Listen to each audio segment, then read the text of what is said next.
अभी ऐसे कहा जाता है, मेरे नानी साहब बताते थे कि दूध के साथ दही नहीं खाएँ और घर में अगर बैंगन की सब्जी बनी है तो भी दही का कुछ और साथ में थाली में नहीं होना चाहिए। तो ऐसे जो कुछ चीज़ें हैं उसके बारे में भी मुझे लगता है कि आजकल लोगों को बहुत ज्ञान नहीं है और इस कारण से भी बीमारियाँ बढ़ रही हैं कि क्या साथ में खाना चाहिए और क्या नहीं खाना चाहिए। और आयुर्वेद मुझे लगता है कि इस बारे में सबसे ज़्यादा ज्ञान देता है। जी, ये आपने बिल्कुल सही कहा। बहुत से आहार निषेध बताए हैं साथ में, जैसे आपने बताया दूध और दही। तो दूध और दही एक साथ लेने से आपको प्रॉब्लम आएगी। ऐसे ही मैंने बताया कि एकदम गर्म और ठंडा लेने से भी आएगी। ऐसे ही जैसे बैंगन, दही, फिश, मछली, दही, ये कुछ चीजें ऐसी हैं जिनको शास्त्र निषेध है। हमारे भारतीय वाङ्मय में, हमारे ग्रंथों में, सब में लिखा हुआ है कि नहीं, विरुद्ध आहार आपके शरीर को नुकसान करेगा। क्या ऐसी कोई दवाइयाँ हैं आयुर्वेद की जो आसानी से मिल भी जाएँ और छोटी-छोटी प्रॉब्लम्स लोगों को हो, तो वो उसको लेके और ठीक हो जाएँ? या सामान्यतया शारीरिक बल को बढ़ाने के लिए, स्ट्रेंथ बढ़ाने के लिए कुछ ऐसे आयुर्वेद के नुस्खे हैं, जो हम लोग बहुत आसानी से इस्तेमाल कर सकते हैं? जी हाँ, मैं इसमें 2 चीज़ें बोलूँगा। कुछ घरेलू ऐसी आपको दवाइयाँ बताऊँगा जो अपने घर में ही है, उससे हम काफ़ी सारी चीज़ें सॉल्व कर सकते हैं। अब दवाइयाँ मान लो उस समय हमको ज़रूरत है और है ही नहीं, तो हम घर की कौन-सी चीज़ उपयोग करके किस बीमारी को ठीक कर सकते हैं, वो मैं आपको ज़रूर बताऊँगा। आजकल जैसे बहुत सी स्थिति में देखा गया कि अभी ये कोरोना के बाद से कि रात को हमको एकदम से साँस रोकने लगती है और साँस लेती नहीं बनती है, घबराहट होती है। मैं पुनश्च बोलूँगा, उसी समय आप भाप लीजिए और नाक में तेल डालिए। सबसे बढ़िया होता है सरसों का तेल, जो घर में ईज़ी वे में मिल जाता है। उसके बाद में होता है बादाम का तेल, जो ईज़ी वे में घर में मिल जाता है। और अगर आपको यह प्रॉब्लम लंबे समय से है, तो आयुर्वेद में अच्छी-अच्छी कंपनियों के बैद्यनाथ के, डाबर के, इनके आते हैं अणु तेल और शरबिंदु तेल। ये हमेशा घर में रखें। शीतकाल में ये हमेशा घर में रखें, आपको विदिन 5 मिनट में फ़र्क आएगा। जैसे एलोपैथी की आती है ऑट्रोविन ड्रॉप, उसको डालते से ही वो कफ को सुखा देगी, आगे जाके उसका नुकसान है। ये ऑयल उसको पिघाल के निकाल देंगे, या तो आपको उसी समय 2-4 छींकें आएँगी और सारा कफ बाहर हो जाएगा, या वो उस कफ को गला के पेट में उतार के मोशन के रास्ते बाहर। देखिए कितनी अच्छी बात है, कितना आयुर्वेद कितना हमारा ध्यान रख रहा है कि उस विकार को निकाल के बाहर कर रहा है, न कि उसको दबा रहा है। तो एक तो ये बात हो गई। दूसरा, भाप जरूर लें। अब सब वो भाप को बोलेंगे और व्यक्ति ये बोलता है विक्स की भाप ले लें। अरे भाई, नहीं है हमारे घर में विक्स, फिर क्या करें? हींग, अजवाइन, सौंठ, लौंग, अदरक, काली मिर्ची, ये सब डाल के आप भाप लीजिए। आप देखिए विदिन 5 मिनट में आपको इतना रिलैक्स आएगा कि आप बोलेंगे कि हाँ, ये आयुर्वेद है। और भाप भी स्टीमर से नहीं, भगोने से। इससे क्या फायदा नुकसान है, ऐसा क्यों? इसका भगोने से इसका मैं आपको एक बड़ा अच्छा मुस्कुराता हुआ एक जवाब दूंगा कि आपने अभी माइक्रोवेव के बाफले खाए, बाटी खाए और कंडे, ये फर्क है। एक्चुअल में जब हम स्टीमर से भाप लेते हैं तो वो कंटिन्यू चलती है। अब हम ले रहे हैं तो नाक में जरा सी गई और चेहरे पे जलन होती है तो हम पीछे हट जाते हैं। भगोने से जब हम लेते हैं तो पूरा अपने आप को ढक लें, और उस भगोने पे जो थाली ढकी हुई है उसको भी पूरा हटाना नहीं। ये भी सब गलत करते हैं, उसको हटा देते हैं और भाप आन दो, नहीं, फिर स्टीमर में उसमें कोई फर्क नहीं लगता। आप वो जो थाली है, फॉर एग्जाम्पल ये भगोने के ऊपर की थाली है, हमने इसको हटा दिया, भाप आ रही है, वो नहीं करना। भगोने के ऊपर की थाली है, उसको सिर्फ आड़ा करिए, वो जो भाप आई उसको नाक में खींचिए, थाली वापस रख दीजिए और उसको जितनी देर हो सके रोकिए अंदर भाप को, क्योंकि वो आपके चेस्ट में गई है, फेफड़ों में, उसको वर्क तो करने दें। अच्छा, नाक में गई है, उसको वर्क तो करने दें। और फिर जब आप रिलैक्स हो जाएं, तब फिर वापस से 1 मिनट गहरी सांस लेके लंबी सांस छोड़ें और फिर वापस उसी थाली को उठाएं और मुंह से खींचें, फिर चेस्ट में रोकें। नाक और गला और चेस्ट तीनों साफ हों। आप विश्वास मानिए, सिर्फ 10 मिनट में आपको ऐसा लगेगा कि जैसे मेरे इस पूरे ऊपर वाले हिस्से पे से 1 किलो वजन कम हो गया, मैं एकदम रिलैक्स हो गया। और उसके बाद में फिर नस से लीजिए वापस से, आप एकदम ठीक हो। ये हो गया। अभी बहुत सा ये भी कोरोना में आपने सुना होगा कि काढ़े बना बना के पिए। माना कि आयुर्वेद में कोई साइड इफेक्ट नहीं है, बट अति सर्वत वर्ज्य, चाहे वो अमृत ही क्यों ना। अब फायदा आ रहा था तो काढ़ा बना बना के पिया तो गर्मी करा, कॉन्स्टिपेशन हुआ, बवासीर हो जाता है। तो इसकी भी एक सीमा है ना।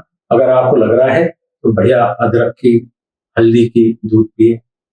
चाय का तो मैं मना करूंगा, दूध पिए, गर्म पानी में लौंग काली मिर्च डाल के कुनकुना पानी पिए, बहुत फर्क आएगा। ऐसे और भी नुस्खे हैं जो हम इसमें काम ले सकते हैं। अब ऐसे ही ये तो हो गया कफज का। अब अपन आते हैं वातज का, जो कॉन्स्टिपेशन गैस वगैरह होती है। बहुत पुराने नुस्खे हैं, हम लोग भूल रहे हैं, हम अपनी धरोहर को भूल रहे हैं, इस कारण नहीं भूल पा रहे हैं। आपको कभी भी रात को सोए, अचानक घबराहट हुई, बेचैनी हुई, आपको समझ ही नहीं आता कि हुआ क्या। एक कारण था हमारा जो कफ का मैंने बताया, दूसरा होता है गैस का। उदान वायु ऊपर जब चढ़ती है, कभी हार्ट पे रुकती तो हार्ट बीट में तकलीफ आती, उसी समय आदमी घबरा जाता। या कभी सिर पे चढ़ गई, सिर दर्द होगा और हमको मालूम नहीं कि सिर दर्द क्यों, आप खाए जाओ गोली पर गोली, थोड़ी देर के लिए पेन किलर काम करेगी, बट वो सिस्टम ठीक नहीं होगा। इसके लिए आप एक कटोरी कुनकुना पानी, 4 से 6 चम्मच नींबू का रस और काला नमक घोल के 1 घूंट में पी जाइए। विदिन अ मिनट आपको डकार आएगी, आप रिलैक्स हो जाएंगे। अगर फिर भी आपको नहीं मिल रहा है 2-5 मिनट में, तो आप 1 चम्मच कड़क गर्म पानी करिए, चने की दाल बराबर हींग उसमें रगड़िए। उस हींग के पानी को 2 से 4 बूंद नाभि में डालिए और थोड़ा सा नाभि के ऊपर लगाइए और उसको ओढ़ लीजिए। आपको विदिन 5 मिनट में उससे और भी ऐसे बहुत सारी हैं, तो ये कर सकते हैं। ये हो गया पित्त। अब बात का बता दिया मैंने आपको, कफ का बता दिया, तीसरा बचता है हमारा पित्त। पित्त के लिए ये बहुत बेकार बीमारी, एसिडिटी, और ये हमारे खान पान की गड़बड़ी के कारण ही होती है। इसमें ये अग्नि तत्व है, आग। अग्नि तत्व को शमन कौन करेगा मनीषा जी? जल तत्व। तो आप एक मटका ले लीजिए जिसमें 3-4 लीटर पानी आ पाए, उसमें 1 लीटर पीछे 2 चम्मच मोटी सौंफ और 2 चम्मच साबुत खड़ा धनिया। कोई भी मटका ले लें। हाँ, मगर होना चाहिए देशी मट्टी का कच्चा, मतलब जो पानी ठंडा करता है, जिसमें पानी रिसता है। ऐसा वो आजकल जो आ गए हैं फैशनेबल, वो नहीं, जो देशी पुरानी देसी। हाँ। उसमें आप 1 लीटर पीछे 2 चम्मच सौंफ, 2 चम्मच साबुत खड़ा धनिया गला दीजिए, रात भर गलने दीजिए, सुबह उसको छान लीजिए और उतना ही पानी उसमें ऑफर कर दीजिए। वो पानी आप दिन भर, उस पानी से आपको यूरिन बढ़ेगा और जो अग्नि तत्व है वो मूत्राशय के रास्ते, मूत्र के रास्ते वो बाहर हो जाएगा, आपको एसिडिटी में फर्क आएगा। और भी हैं कुछ, जैसे कि हम लोग ये पानी कम पीते हैं। पानी अगर हम अपना रखें तो आपका डाइजेशन सिस्टम ठीक होगा। निद्रा पूरी लेना चाहिए। निद्रा अगर पूरी नहीं होगी तो आपको प्रॉब्लम है। नींद अगर हमारी नहीं होती तो हमारा शरीर में दाह, गर्मी बढ़ती, फिर वो एसिडिटी और गैस बढ़ेगी। आजकल की यंग जनरेशन रात को 2-2, 3-3 बजे तक काम कर रही है, खाना हो नहीं रहा है, लैपटॉप पे काम कर रहा है, IT कंपनी में काम दे रखा है, इसी कारण उनके सब डाइजेशन प्रॉब्लम्स हो रहे हैं। और कोरोना के बाद एक समस्या और सभी लोगों को हुई है कि इम्यूनिटी वीक हो गई है। तो इम्यूनिटी अच्छी हो उसके लिए हम क्या कोई उपाय बता अच्छा सकते प्रश्न करा। देखो, आयुर्वेद में रस औषधि भी होती है जिसको लंबे समय तक नहीं लेना चाहिए। काष्ठ औषधि हमारे इसमें बताई गई जो लंबे समय तक ले सकते हैं। जैसे अश्वगंधा है, अश्वगंधा को हम लंबे समय तक ले सकते हैं, क्योंकि काष्ठ अर्थात लकड़ी जो पेड़ की है ना।